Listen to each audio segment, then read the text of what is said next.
Jai Hind, my dear lovely friends. Today I would like to tell about English grammar. So आज हम लोग English grammar के बारे में जानेंगे और मैं बता दूं कि इससे पहले मैंने इंग्लिश ग्रामर से संबंधित, टेंस से संबंधित और ग्रामर के अलग अलग टॉपिक से मैं बना करके वीडियो डाला हूं, आप देख सकते हैं। लेकिन आज हम लोग एकदम प्रारंभ से, एकदम शुरू से, जीरो से आज हम लोग सीखेंगे कि इंग्लिश व्याकरण कहते किसको है। देखिए माय डियर लवली फ्रेंड्स, कहने का मतलब है कि आप इंग्लिश ग्रामर में अगर खोलेंगे, देखेंगे तो उसमें आपको बहुत सारे टॉपिक मिलेंगे, tense, voice, narration, modals, then finite, बहुत सारे टॉपिक्स मिलेंगे। लेकिन आप सारे टॉपिक्स को जान रहे हैं और अगर ग्रामर की परिभाषा न जाने तो ये आपके लिए अच्छी नहीं होगा। इसलिए मैं आपके लिए प्रारंभ से, शुरू से मैं लेकर के आया हूँ।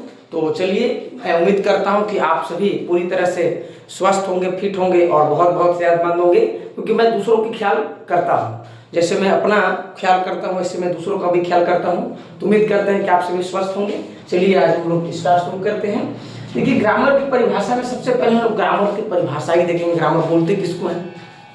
तो हम कह सकते हैं, we can say that it is a branch of study that tell us how to read, write and comprehend correct English. It is said to be grammar. In another word, it is a branch of science that deals with the origin of letters, formation of word and structure of a sentence. That is called grammar. यानी मेरे कहने का मतलब है कि व्याकरण किसी भी भाषा का, ठीक है, अध्ययन का वह शाखा होता है। किसी भी भाषा का अध्ययन का वह शाखा होता है जिसमें हम किसी भी भाषा को शुद्ध पढ़ना, लिखना, बोलना तथा समझना सीखते हैं। उसको हम लोग व्याकरण कहते हैं। दूसरे शब्दों में अगर हम कहें तो बोल सकते हैं कि व्याकरण विज्ञान की वह शाखा होता है जिसमें हम वर्णों की उत्पत्ति, दूसरा शब्दों की बनावट और तीसरा वाक्यों की रचना के बारे में पढ़ते हैं। देखिए, इसमें सबसे पहला है विज्ञान की वह शाखा होती है जिसमें हम वर्णों की उत्पत्ति, वर्ण कैसे उत्पन्न हो रहा है उसके बारे में पढ़ेंगे। शब्दों की बनावट, शब्द कैसे बनता है उसके बारे में पढ़ेंगे। वाक्यों की रचना, यानी इसमें हम कहें तो ओरिजिन ऑफ लेटर्स पहला, दूसरा फॉर्मेशन ऑफ वर्ड और तीसरा स्ट्रक्चर ऑफ सेंटेंस। ये तीन चीजों को हम लोग बड़े ही गंभीरता के साथ पढ़ते हैं। And there are 5 parts of grammar. Grammar में टोटल 5 भाग होते हैं। कौन कौन से भाग होते हैं तो मैं बता दूं। सबसे जो पहला भाग है आपका वो है ऑर्थोग्राफी। ऑर्थोग्राफी मीन्स वर्ण विचार। दूसरा इटिमोलॉजी यानी शब्द विचार। तीसरा आपका सिंटैक्स है, वाक्य विचार। चौथा प्रोसोडी है, छंद विचार। और पांचवा होता है पंक्चुएशन, चिन्ह विचार। माय डियर लवली स्टूडेंट्स, पूरे अंग्रेजी ग्रामर का जितना भी टॉपिक्स है यही पांचों में समाहित है। इन पांचों को हम बड़े अच्छे से पढ़ लेंगे, पूरे के पूरे अंग्रेजी ग्रामर हमको समझ में या आपको समझ में आ जाएगा। मैं इसलिए कह रहा हूँ, आपको लग रहा हो कि ये पांच चीज आपको पढ़ने में आप जितना स्पीड से आपका समझने की तौर तरीका क्या है, पढ़ने की तरीका क्या है वो आप जानिए, आप समझिए। लेकिन मेरा कहने का मतलब है कि इसको कम से कम पढ़ने के लिए 1 साल का समय लग जाएगा। इसमें बहुत सारे टॉपिक हैं, नाउन आएगा, प्रोनाउन आएगा, पार्ट्स ऑफ स्पीच आएगा, सारा चीज इसमें आता है। लेकिन हम लोग क्या करेंगे, सबसे पहले ऑर्थोग्राफी में वर्ण विचार होता है। वर्ण के बारे में हम लोग इसमें पढ़ेंगे, खासकर वर्ण के बारे में पढ़ेंगे। तो हम आपको एक बात और स्पष्ट तौर पर बता दें कि देखिए, इंग्लिश या किसी भी भाषा को सीखने के लिए हम लोगों को व्याकरण की जरूरत नहीं पड़ता है। भाषा सीखने के लिए व्याकरण की जरूरत नहीं पड़ता है। तो आप पूछेंगे कि तो आप व्याकरण पढ़ा क्यों रहे भाई, पहली बात। दूसरी प्रश्न, तो हम लोग व्याकरण पढ़ते क्यों हैं, आखिर कुछ ना कुछ तो वजह होगा। हम आपको उदाहरण से समझा रहे हैं। देखिए, मान लेते हैं कि अगर एक छोटा सा बच्चा, चाइना में एक छोटा सा 5 साल का बच्चा चाइनीज भाषा बोलता है, क्या अंग्रेजी व्याकरण उसको 5 साल में आ गया क्या कि वो चाइनीज भाषा बोल रहा है? नहीं ना। हिंदुस्तान में 5 साल का बच्चा हिंदी बोलता है, क्या उसको 5 साल में पूरे हिंदी व्याकरण आ गया क्या कि वो हिंदी बोल रहे हैं? इंग्लैंड में 5 साल का बच्चा अंग्रेजी बोलता है, bring a glass of water, I want to go, I want to to eat food, खाना मैं खाना चाहता हूँ, इस तरीके से वो बोल रहा है इंग्लिश में, तो क्या 5 साल में उसको पूरे के पूरे अंग्रेजी व्याकरण आ गया क्या? नहीं ना। मेरा कहने का मतलब है कि किसी भी भाषा को जब शुद्ध बोलना होता है, शुद्ध शुद्ध उच्चारण करना होता है, शुद्ध शुद्ध लिखना होता है, तब हम लोगों को ग्रामर की जरूरत पड़ता है। किसी भी भाषा को सीखने के लिए, बोलने के लिए, ठीक है, हम सिर्फ उसके शब्दकोश को जान जाए, शब्द जान जाए, थोड़ा बहुत प्रैक्टिस जान जाए, तो हम उसको बोल सकते हैं। हाँ, हम ये कह सकते हैं कि हम शुद्ध नहीं बोल रहे हैं, उसमें अशुद्धियाँ हैं, उसमें कुछ ग्रामेटिकल मिस्टेक है, पर हम आसानी से उसको बोल सकते हैं। यानी हमको किसी भाषा को सीखने के लिए प्रैक्टिस की जरूरत है, पहला चीज। दूसरा, उसके शब्दकोश जानना पड़ेगा। जब तक हमारे पास उस भाषा का शब्द नहीं रहेगा, हम न तो बोल सकते हैं, न सोच सकते हैं, न लिख सकते हैं। चलिए, उम्मीद कर इतना बात आपको समझ में आ गया होगा। अब हम लोग इसमें 5 चीज में सबसे पहले हम लोग पढ़ेंगे ऑर्थोग्राफी। ऑर्थोग्राफी में हम लोग वर्ण विचार पढ़ते हैं, यानी वर्ण के बारे में, दैट मीन्स लेटर के बारे में पढ़ते हैं। आपको मैं बता दूं, as we know that there are 26 letters in English alphabet and these 26 letters have been divided into 2 parts. First of all vowel and second is that consonant. इसको समझने से पहले हम सबसे पहले आपको ऑर्थोग्राफी बताएंगे। ऑर्थोग्राफी किसको कहते हैं? तो बोलेंगे कि the branch of grammar that deals with the origin of letters and its classification on the basis of its articulation is called orthography। यानी ऑर्थोग्राफी हम कहते हैं कि व्याकरण की वह शाखा होती है, यह व्याकरण की शाखा है, व्याकरण का एक ब्रांच है, शाखा होती है जिसमें वर्ण की उत्पत्ति के बारे में पढ़ते हैं। वर्ण की उत्पत्ति, वर्ण कैसे उत्पन्न हो उसके बारे में पढ़ते हैं, तथा उच्चारण के आधार पर, जैसा उच्चारण होगा उसके आधार पर हम लोग उसको वर्गीकरण की व्याख्या करते हैं, उसको हम लोग वर्ण विचार कहते हैं। दैट मीन्स कहने का मतलब है कि इसमें हम लोग वर्ण विचार में हम लोग वर्ण के बारे में पढ़ते हैं स्पेशली, और उस वर्ण को उच्चारण के आधार पे, जैसा उसका उच्चारण होगा उसके आधार पे हम लोग उसकी क्या करते हैं, वर्गीकरण की व्याख्या करते हैं, यानी वर्गीकरण में उसको बांटते हैं। तो मैं बता दूं कि on the basis of it articulation, articulation मैंने उच्चारण, जैसा उच्चारण होगा उसके आधार पे हम देंगे। अब बात समझिएगा, देखिएगा, मैंने कहा on the basis of its articulation letters have been divided into 2 parts, 2 groups. That means मैं इंग्लिश ग्रामर की बात कर रहा हूँ, मैं इंग्लिश लेटर्स की बात कर रहा हूँ। तो मैं अभी बताया कि as we know that there are 26 letters in English alphabet and these 26 letters have been categorized, have been divided into 2 parts according to the on the basis of its articulation। यानी उच्चारण के आधार पे इनको हम क्या करते हैं, 2 भागों में बांटते हैं। वो भाग कौन कौन से हैं उसको हम लोग बारी बारी से पढ़ेंगे। उम्मीद करते हैं आपको समझ में आ गया होगा। आप इसको स्क्रीनशॉट लेकर के आप इसको नोट डाउन कर सकते हैं, ठीक है।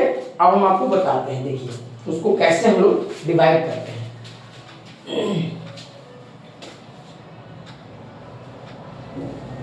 देखिए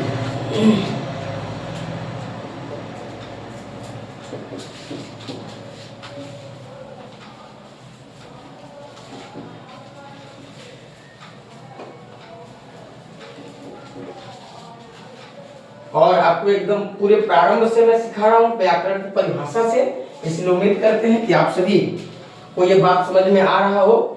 और मैं प्रयास करता हूँ कि मैं सारी बात को मैं पूछने से पहले मैं बता दूं, ताकि किसी को हमसे पूछने की जरूरत ना पड़े। फिर भी देखिए हम बताते हैं कि on the basis of its articulation, on the basis of it's articulation,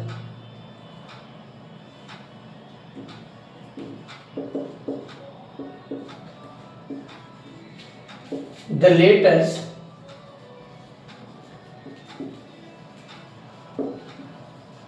have been divided into 2 parts, into 2 parts. First is that vowel, इसको हम लोग हिंदी बोलते हैं स्वर वर्ण, स्वर वर्ण। और दूसरा होता है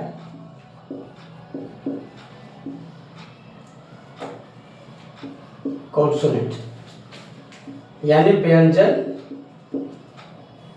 वर्ण।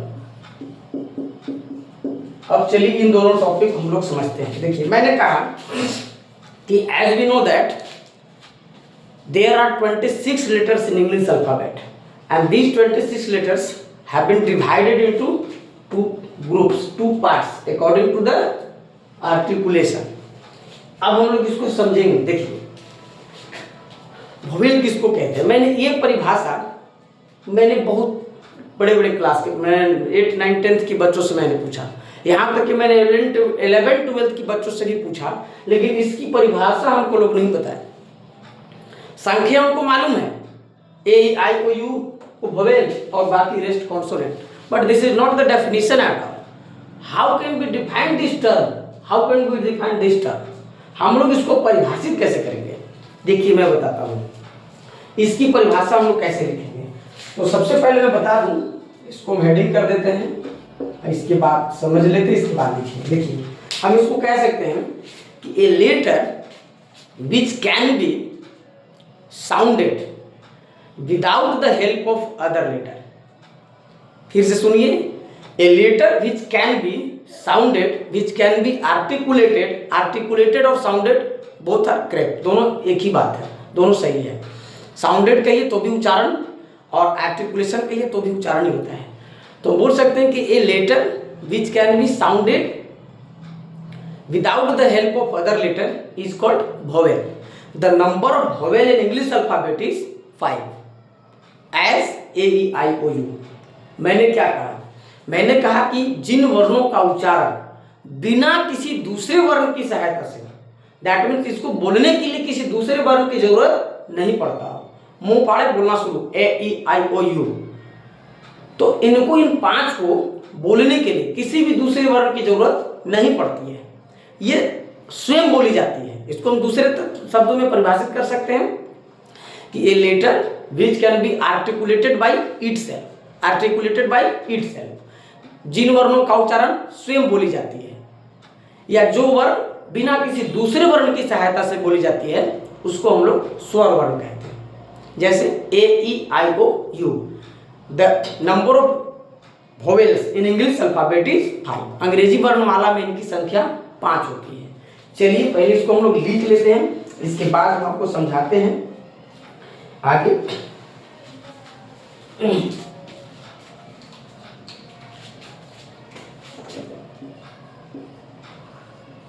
A letter which can be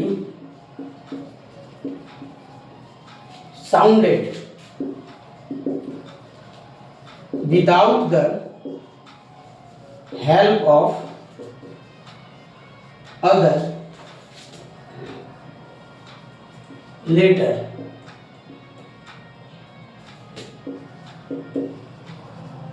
is called vowel. The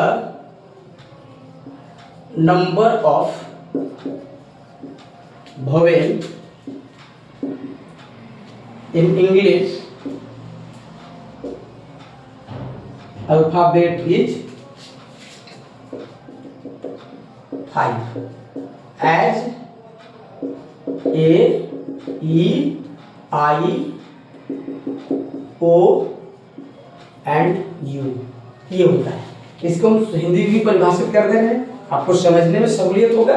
तो देखिए इसको हम लोग कैसे करेंगे, तो इसको हम लोग लिखते हैं स्वर वर्ण।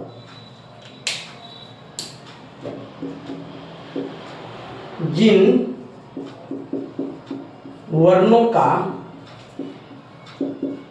उच्चारण बिना किसी दूसरे वर्ण की सहायता से हो उसे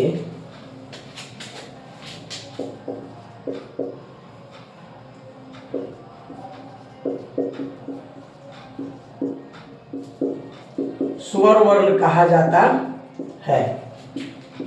ठीक है, अंग्रेजी वर्णमाला में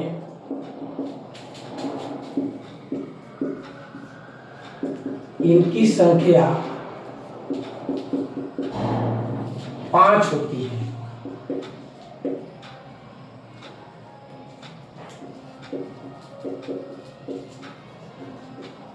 जैसे A, E, I, O, you.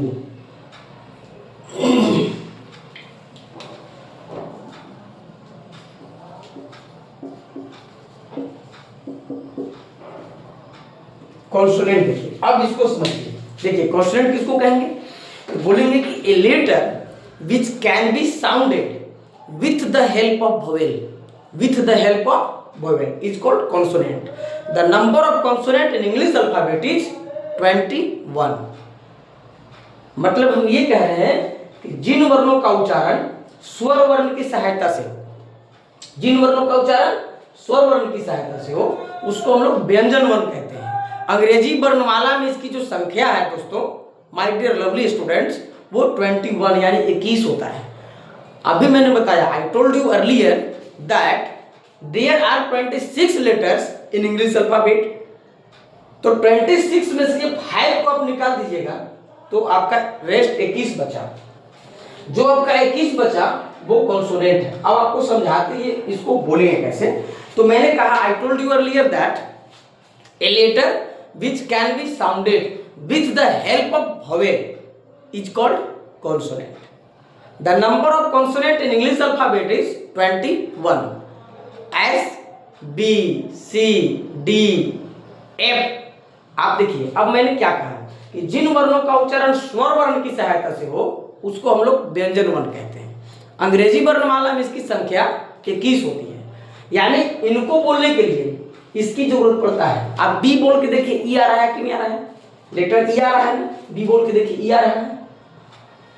सी बोलिए ई आ रहा है, डी बोलिए तो भी ई आ रहा है, एफ में ए आ रहा है, एफ बोलिए ए आ रहा है, एफ ए आ रहा है पहले, एफ के बाद जी ई आ रहा है, जे ए आ रहा है, के ए आ रहा है, पी में ई आ रहा है, टी में ई आ रहा है। यानी मेरा टोटली कहने का मतलब ये है कि इन 5 को बोलने के लिए किसी की जरूरत नहीं है, ये स्वयं बोली जाती है।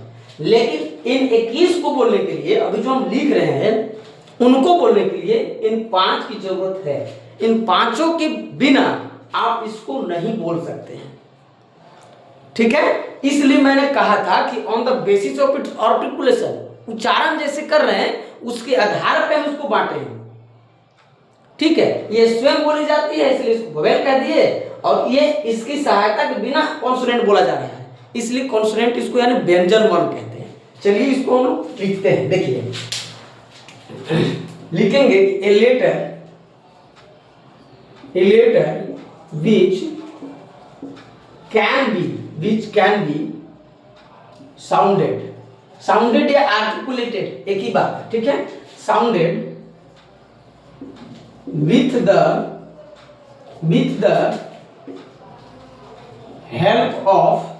the help of vowel is called consonant. The number of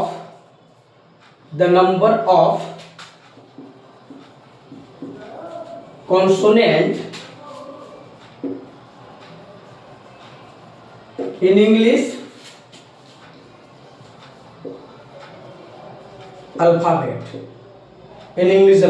as B, C, D, F, G, H, J, X, Y, Z। देखिए अब इसको हम लोग थोड़ा हिंदी में व्याख्या कर लेते हैं। देखिए हिंदी में कैसे बोलेंगे, व्यंजन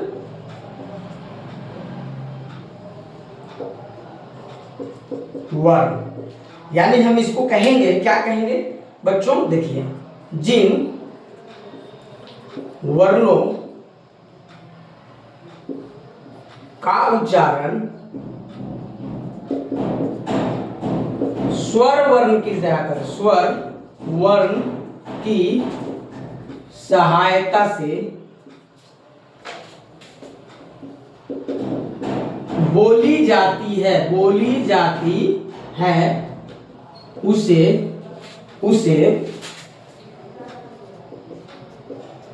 व्यंजन वर्ण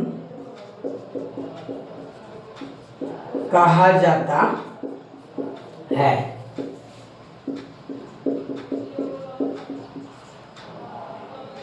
अंग्रेजी वर्णमाला में इनकी संख्या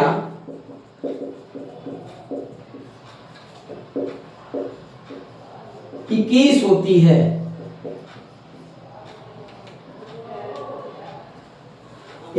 होती है, जैसे B, C, D, F, G, H, J, K,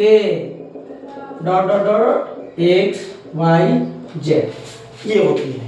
यानी मैं इसमें टोटली समझा रहा था ये कि जिन वर्णों का उच्चारण अगर स्वयं बोला जाएगा उसको वोवेल कहेंगे, यानी स्वर वर्ण कहेंगे, और जिन वर्णों का उच्चारण स्वर वर्ण की सहायता से हो, ठीक है। इसकी परिभाषा तो 3-4 तरीके से होता है, लेकिन ये सुटेबल परिभाषा है, ठीक है। आपको पूरी बात, उम्मीद करते हैं आपको पूरी बात समझ में आ रहा होगा। ओके, तो हम लोग इसी प्रकार की हम आपको बताते रहेंगे, समझाते रहेंगे। और thank you very much for watching this video, for watching this grammatical topic vowel and consonant. और मैं एकदम प्रारंभ से आपको सिखा रहा हूँ, और इसमें हम उम्मीद करते हैं कि आपको एक एक बात समझ में आएगा, ऐसा मेरा मानना है, ऐसा मेरा विश्वास है। और आपको हमसे क्वेश्चन पूछने की जरूरत नहीं पड़ेगी, क्योंकि हम 2-3 बार उसको अच्छे ढंग से रिपीट करके उसको आपको समझा देंगे, बता देंगे कि आपको हमसे पूछने की जरूरत नहीं पड़ेगी। फिर भी अगर जरूरत पड़ा तो आप हमसे पूछ सकते हैं, ठीक है। आप हमसे पूछ सकते हैं, हम आपको बताने के लिए तैयार हैं, बताएंगे। हमारा एकलौता नंबर है, आप इस पे कॉल करके या फिर व्हाट्सएप पर भी हमको बता सकते हैं, 6299292341। इस पे हमसे आप पूछ सकते हैं, हम आपको बताएंगे। और उम्मीद करते हैं आप सभी को ये बात समझ में आया हो। Thank you very much for watching this video. धन्यवाद।